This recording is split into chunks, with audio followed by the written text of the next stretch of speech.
Hello दोस्तों, आप सभी को बहुत बहुत हार्दिक स्वागत करता हूं अपने YouTube चैनल क्लास मॉनिटर में। जेएसएससी सीजीएल की सेट प्रैक्टिस 17 नंबर लेक्चर लगभग 8 होगी। आज हम लेके आए झारखंड के के यानी प्रीवियस ईयर सवाल, जो कि पेपर 3 का 40 से 40 सवाल आज हम लेके आए हैं। तो इससे पहले भी लगभग 7 लेक्चर डाल चुके हैं, वो आप जरूर देख लीजिएगा। और हमारी मेहनत पसंद आएगा तो प्लीज़ लाइक एंड सब्सक्राइब जरूर कर लीजिएगा। तो पहला सवाल सेट नंबर 17 लेक्चर नंबर 8 सवाल है कि किस के अनुयायियों को ताना भगत कहा जाता है। बहुत ही इंपॉर्टेंट सवाल। ताना भगत आंदोलन 1914 में हुआ था जतरा भगत के द्वारा। तो ताना भगत किसके अनुयायियों को कहा जाता है? बिरसा मुंडा, सिद्धू कान्हू, जतरा उरांव या जगन्नाथ ढाल। तो याद रखना है ताना भगत किसे कहा जाता है, तो याद रखना है ऑप्शन नंबर सी, जतरा उरांव को। जतरा उरांव को ताना भगत कहा जाता है। नेक्स्ट सवाल, सवाल नंबर 2, बुद्धू भगत का संबंध किससे है? बहुत ही इंपॉर्टेंट सवाल। बुद्धू भगत का संबंध कोल विद्रोह से है। ठीक है, याद रखना है। कोल विद्रोह कब हुआ था? 1831-32 में। तो कोल विद्रोह के नेता Budhu Bhagat. Option number A right answer हो जाएगा, कोल विद्रोह। नेक्स्ट सवाल, पायराइट्स फॉस्फेट एंड केमिकल कारखाना कहाँ स्थित है? तो पायराइट्स फॉस्फेट एंड केमिकल कारखाना सिंदरी धनबाद में स्थित है। याद रखना option number B, Sindri Dhanbad में स्थित है। नेक्स्ट सवाल,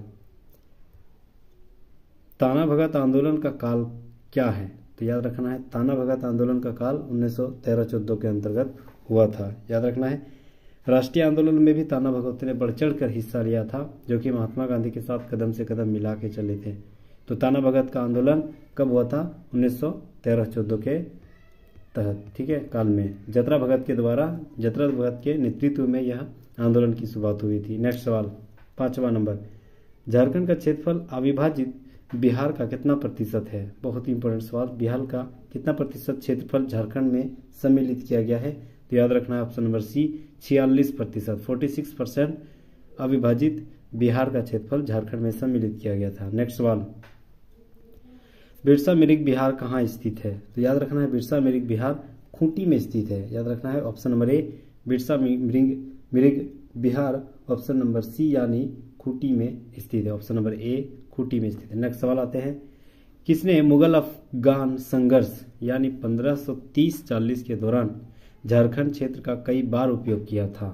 तो बहुत ही बड़ा सवाल, जो मुगल अफगान संघर्ष था या झारखंड क्षेत्र में किसके सहयोग के साथ यह अपनी उपयोगिता को बढ़ावा दे रहा था? तो याद रखना है ऑप्शन नंबर बी, शेरशाह। ठीक है, शेरशाह के काल के दौरान यह संघर्ष शुरुआत हुई थी। नेक्स्ट सवाल आते हैं, किस विद्रोह का मुख्य कारण राजा जगन्नाथ सिंह द्वारा शोषण तथा उसके अंग्रेजों का पिछलगू होना था? तो याद रखना है इसका कारण कौन था? तो हो विद्रोह। ऑप्शन नंबर ए, हो विद्रोह के कारण यह कारण बना था। नेक्स्ट सवाल आते हैं, 9वां नंबर, 1820-21 ईस्वी में मेजर रफसेज तथा 1837 ईस्वी में कैप्टन विल्किंसन के नेतृत्व में किस विद्रोह को दबा दिया गया था? तो याद रखना है हो विद्रोह को दबा दिया गया था। हो विद्रोह को कैप्टन विल्किंसन और कैप्टन मेजर रफसेज के द्वारा दबा दिया गया था। नेक्स्ट सवाल,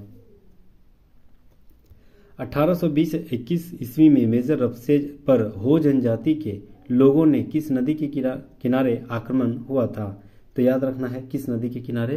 रोरो नदी के किनारे। ऑप्शन नंबर डी, रोरो नदी के किनारे यह आंदोलन हुआ था और मेजर रफसेज और विल्किंसन के द्वारा यह हो विद्रोह समाप्त कर दी गई थी।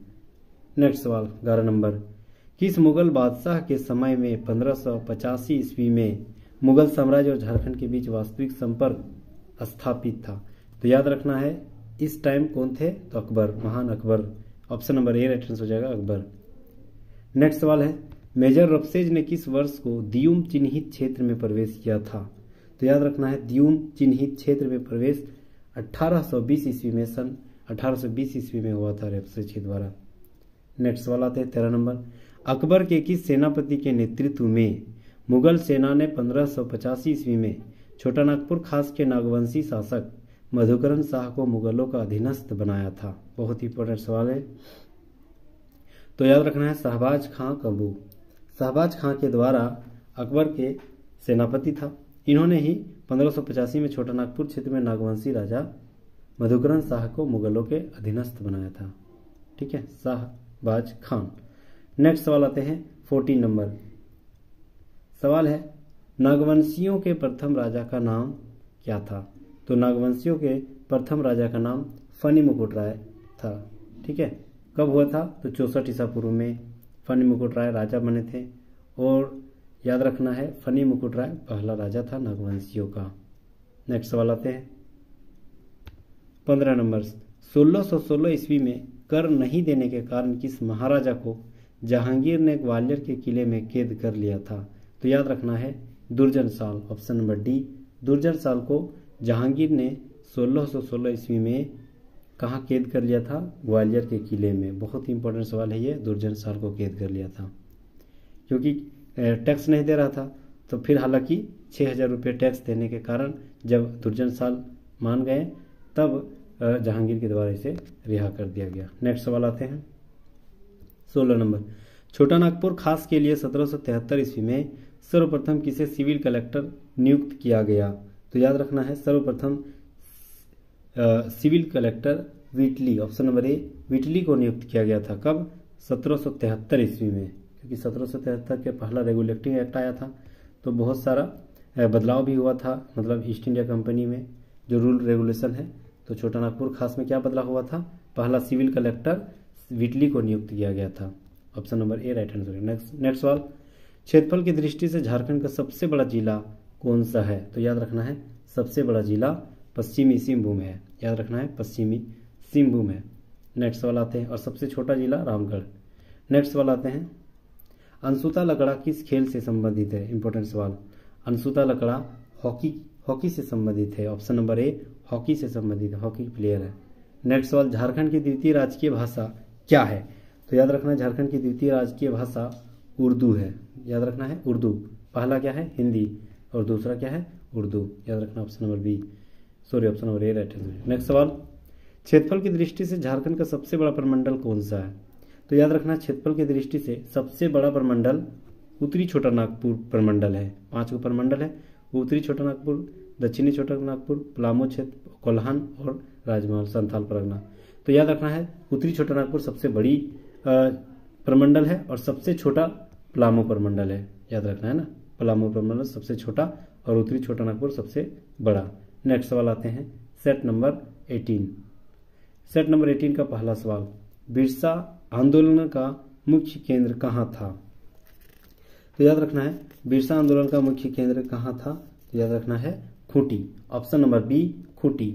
याद रखना है ऑप्शन नंबर बी खूंटी जो था बिरसा आंदोलन का मुख्य केंद्र था। बिरसा आंदोलन कब हुआ था? तो 1895 से 1900 के बीच में। याद रखना है 1895 से 1900 के बीच में। बिरसा मुंडा का जन्मदिन कब है? तो 15 नवंबर याद रखना है 1875 को। मात्र 25 साल की उम्र में, यानी 9 जून 1900 ईस्वी को हेजे नामक बीमारी से रांची जेल में मृत्यु हो गए थे बिरसा मुंडा। नेक्स्ट सवाल आते हैं, झारखंड गठन के बाद निर्मित प्रथम जिला कौन सा था? तो याद रखना झारखंड गठन के बाद सबसे पहले लातेहार बना था। याद रखना है लातेहार, ठीक है, ऑप्शन नंबर ए लातेहार सबसे पहले बना था। झारखंड गठन के समय कितना जिला था? 18। उसके बाद के को बना है? बाद में 6 को बना है।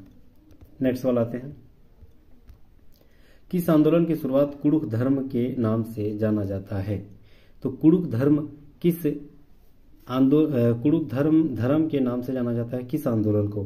तो याद रखना है ताना भगत आंदोलन को कुड़ुख धर्म के नाम से जाना जाता है। Option number D right answer हो जाएगा। ताना भगत आंदोलन कब हुआ था? 1914 में जतरा भगत के द्वारा। और राष्ट्रीय आंदोलन में सबसे ज़्यादा महत्वपूर्ण योगदान अगर देखा जाए जनजातीय क्षेत्रों में तो ताना भगतों के द्वारा दिया गया था। नेक्स्ट सवाल आते हैं, मृदा शोध एवं अनुसंधान संस्थान केंद्र किस जिले में अवस्थित है? तो याद रखना है यह हजारीबाग जिले में स्थित है, ठीक है। चावल अनुसंधान संस्थान भी हजारीबाग जिले में स्थित है, मृदा शोध संस्थान भी हजारीबाग स्थित है, और चावल अनुसंधान संस्थान भारत का जो केंद्र का है वो कटक में स्थित है, और वर्ल्ड का फिलीपींस में मनीला। नेक्स्ट सवाल आते हैं, फुलडुंगरी किस शहर के निकट स्थित है? तो याद रखना है फुलडुंगरी जो है Ghatshila, option number B, Ghatshila शहर के निकट फुलडुंगरी शहर बसा है। नेक्स्ट सवाल आते हैं, राज्य में अनुसूचित जनजाति के लिए कितना आवासीय विद्यालय संचालित है? तो याद रखना है 89, 89 विद्यालय जो है अनुसूचित जनजाति के लिए अभी करंट में संचालित है। नेक्स्ट सवाल आते हैं, झारखंड का राष्ट्रीय पुष्प क्या है? तो इसे सबको पता होगा, ऑप्शन नंबर ए प्लास। नेक्स्ट सवाल आते हैं, झारखंड शब्द का प्रयोग प्रथम बार ताम्र अभिलेख में किया गया है। यह ताम्रपत्र किस शताब्दी की थी? तो याद रखना है 13वां शिलालेख, 13वीं शताब्दी का 13वां शिलालेख। ऐत्रेय ब्राह्मण में सबसे पहले झारखंड का जिक्र किया गया था, जिसका नाम क्या था? पुंड्र। ठीक है, उस समय झारखंड को पुंड्र कहा जाता था। सबसे पहला जिक्र ऑप्शन नंबर डी 13वीं शताब्दी में मिला था ऐत्रेय ब्राह्मण से। 9वां नंबर सवाल है कि बिरसा मुंडा जैविक उद्यान कहाँ स्थित है? तो याद रखना है बिरसा मुंडा जैविक उद्यान और मांझी यानी रांची में स्थित है, option number A right answer हो जाएगा और मांझी। नेक्स्ट सवाल, बिरसा मुंडा किस राज्य के पक्ष में थे? तो याद रखना है बिरसा मुंडा जो था अपना खुद का राज्य चलाना चाहता था। ठीक है, तो खुद का यानी मुंडा राज, मुंडा राज दूसरे के अधीन नहीं चाहता था। तो मुंडा राज जो है स्वयं प्रभु के रूप में यह चाहता था कि मेरा राज्य स्वयं प्रभु हो। नेक्स्ट सवाल आते हैं 11 नंबर, अल्पसंख्यक समुदाय की विरासत को संरक्षित करने के लिए कौन सी योजना लागू की गई है? तो याद रखना है अल्पसंख्यक यानी मुस्लिम समुदाय की विरासत को संरक्षित करना है, इसके लिए कौन सी योजनाएं लागू की गई है? तो याद रखना है हमारी धरोहर, option number D right answer हो जाएगा। वीवीआई सवाल है ये, हमारी धरोहर। नेक्स्ट सवाल आते हैं, सन 1913 ईस्वी में गिरिडीह में खंभे पर आवर स्वाधीन भारत शीर्षक के पर्चे किसने चिपकाए थे? तो याद रखना है यह पर्चे निर्मल चंद्र बनर्जी के द्वारा चिपकाया गया था। याद रखना है निर्मल चंद्र बनर्जी के द्वारा चिपकाया गया था। नेक्स्ट सवाल 13 नंबर, झारखंड का कौन सा व्यक्ति क्रांतिकारियों को धन मुहैया कराता है? तो याद रखना है धन मुहैया किस क्रांतिकारियों को दिया जाता है? तो यह किसके द्वारा दिया जाता है? तो याद रखना मनोरंजन गुहा के द्वारा, option number C right answer है मनोरंजन गुहा। नेक्स्ट सवाल आते हैं, ढाका, मेमन सिंह तथा कोलकाता के क्रांतिकारी किस स्थान पर छुपकर गुप्त प्रचार करते थे? तो याद रखना है जमशेदपुर में छिपकर गुप्त प्रचार करते थे। कौन कौन? ढाका, मेमन सिंह और कोलकाता के क्रांतिकारी। नेक्स्ट सवाल आते हैं, जैसे सीजल में ऐसे ही सवाल ज्यादातर देखा जाता है। नेक्स्ट सवाल आते हैं, किस केस के अंतर्गत वीरेंद्र नाथ भट्टाचार्य के मकान पर अक्टूबर 1927 ईस्वी में छापा मारकर पिस्टल तथा कारतूस के साथ साथ क्रांतिकारी साहित्य बरामद की गई थी? तो याद रखना है देवगढ़ संयंत्र केस के द्वारा। नेक्स्ट सवाल आते हैं 16 नंबर, बापर्व एवं फूलों का पर्व जनजातियों के कौन से पर्व को कहा जाता है? तो ऑप्शन नंबर बी सरहुल को। यह जेपीएससी पीटी